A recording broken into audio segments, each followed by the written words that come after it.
Assalamualaikum warahmatullahi wabarakatuh. Bagaimana kabar teman-teman semuanya? Setelah kita liburan selama kurang lebih 2 minggu, kita ketemu lagi pada semester kedua pada pertemuan kedua ini. Seperti yang sudah saya sampaikan kemarin bahwa hari ini pada pertemuan kedua kita akan membahas tentang materi negosiasi. Apa itu materi negosiasi? Yuk, langsung kita bahas. Namun sebelumnya, tunjukkan dulu senyummu, tunjukkan dulu mana semangatmu. Kompetensi dasar yang akan kita pelajari pada semester kedua, yang pertama pada materi negosiasi ini adalah tentang mengevaluasi pengajuan, penawaran, dan persetujuan dalam teks negosiasi lisan maupun tertulis. Itu merupakan kompetensi dasar pengetahuan kita. Sedangkan untuk kompetensi dasar keterampilan kita, yaitu 4.10, adalah menyampaikan pengajuan, penawaran, persetujuan, dan penutup dalam teks negosiasi secara lisan atau tulis. Apa ya yang disebut sebagai negosiasi? Anak-anak sudah paham? Anak-anak pernahkah ke pasar? Saya yakin pernah. Mungkin sekedar mengantarkan ibunya ke pasar. Nah, misal pada saat anak-anak ada di pasar, apa yang dilakukan pertama kali? Muter dulu paling ya, mencari barang-barang apa yang kita inginkan, ke sana kemari. Nah, kemudian setelah mendapatkan barang, apakah langsung dibayar? Betul sekali. Jadi setelah mendapatkan barang, saya yakin tidak langsung dibayar. Mengapa? Nah, kita tentu saja menanyakan harganya. Jika kita tidak sepakat, maka pasti kita akan menawar. Contoh, kita menawar harga cabai. Pembeli meminta tentu saja harga yang paling murah, sedangkan penjual tentu saja memberikan harga yang paling mahal. Nah, proses tawar-menawar. Nah, jika di sini terjadi kesepakatan, maka pembeli akan membayarnya. Contoh, jika cabai pada harga 60.000 disepakati oleh pembeli dan oleh penjual, keduanya terdapat kesepakatan, maka terjadilah pembayaran.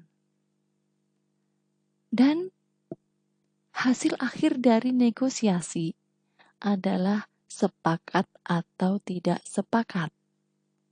Meskipun yang diinginkan sebenarnya adalah kesepakatan, namun bisa terjadi ketidaksepakatan. Mengapa?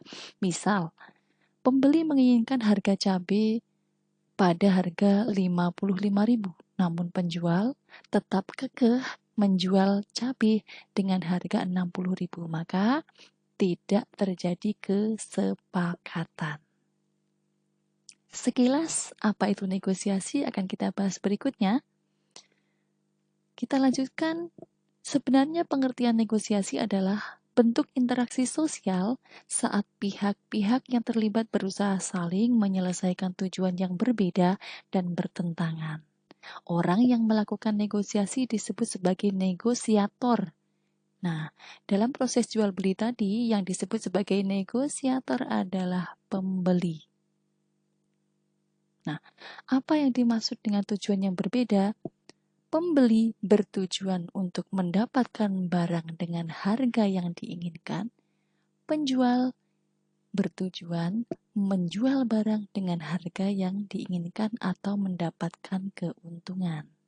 Nah, ciri-ciri dari negosiasi yang pertama adalah pihak yang mempunyai kepentingan yang berbeda. Saya jelaskan tadi bahwa penjual menginginkan keuntungan dengan menjual barang. Pembeli menginginkan barang dengan harga yang murah. Berarti ada dua kepentingan yang berbeda. Ciri yang kedua adalah sebagai sarana penyelesaian masalah. Masalahnya apa? Masalahnya adalah dua kepentingan yang berbeda tadi. Kemudian orientasi atau tujuannya adalah mendapatkan keuntungan bersama. Pembelinya dapat barang dengan harga murah, terjangkau. Penjualnya menjual barang dan dapat keuntungan. Jadi saling menguntungkan. Yang keempat, pasti terjadi perundingan. Perundingannya terjadi apa tadi? Ada tawar-menawar. Masih kurang sesuai, tawar lagi, kurang sesuai, tawar lagi, dan seterusnya. Kemudian jika sudah selesai pada perundingan, maka yang kelima adanya kesepakatan. Nah, jika perundingannya tadi dalam catatan, jika perundingannya disetujui, maka terjadi kesepakatan. Jika tidak disetujui, maka tidak terjadi kesepakatan. Namun pada umumnya negosiasi harus menghasilkan kesepakatan. Tujuan dari negosiasi adalah yang pertama untuk mencapai kata sepakat. Ini adalah tujuan utama. Yang kedua adalah mencari penyelesaian masalah. Jadi masalah apa harus carikan solusinya, kemudian diselesaikan melalui perundingan tadi ya. Kemudian ada keuntungan dari kedua belah pihak. Jadi baik negosiator maupun pihak lawannya, dua-duanya sama-sama diuntungkan dengan adanya negosiasi yang terjadi, yaitu adanya perundingan tadi, hasil akhirnya adalah keuntungan kedua belah pihak. Kemudian meminimalkan konflik. Dalam proses jual beli, tentu saja konfliknya tidak sepanjang konflik yang lain, namun bisa saja terjadi konflik antara misalnya konflik jual beli tanah, sengketa tanah. Nah, ini konfliknya pasti lebih rumit daripada hanya sekedar jual beli. Nah, disinilah peran dari negosiasi, berunding bersama mencari penyelesaian agar sesedikit mungkin terjadi konflik antara kedua belah pihak. Kemudian yang berikutnya adalah mengurangi kerugian kedua belah pihak. Nah, jika terjadi kesepakatan antara kedua belah pihak, maka kerugian pun akan bisa ditekan. Jadi sesedikit mungkin ada kerugian, karena memang yang diinginkan adalah mencari keuntungan. Begitu anak-anak? Nah, kita tadi sudah bahas tentang yang pertama adalah definisi negosiasi, kemudian ciri-ciri negosiasi, dan yang ketiga adalah tujuan negosiasi. Masih ada tugas membaca pertemuan berikutnya, yaitu membaca materi tentang macam-macam strategi dalam negosiasi.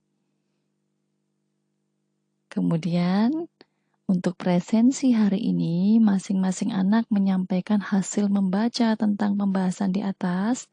Sampaikan dalam bentuk voice note dengan menyebutkan nama, nomor absen, hasil membaca, paling banyak 3 kalimat.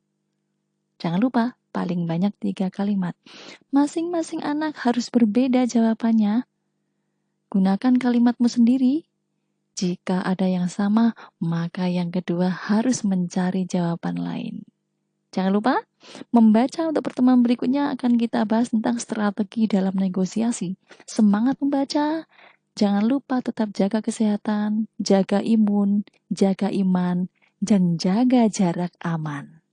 Sampai ketemu pertemuan berikutnya. Assalamualaikum warahmatullahi wabarakatuh.